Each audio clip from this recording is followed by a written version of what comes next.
My name is Mike Carmagnola. I am the Director of Project Management and Construction Services at University of Texas at Austin.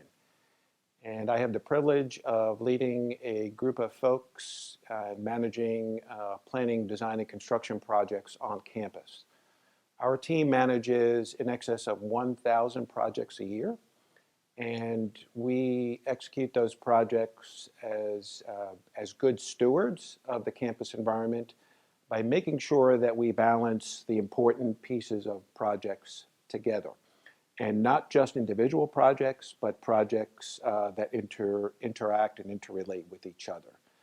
So what I have, my thoughts are that the notion of managing those projects in the best way, it really relates to managing what I term the three-legged stool.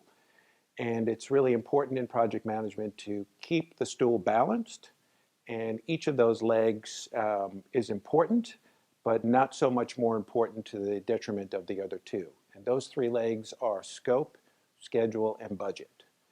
A lot of times it may appear that projects are driven by money.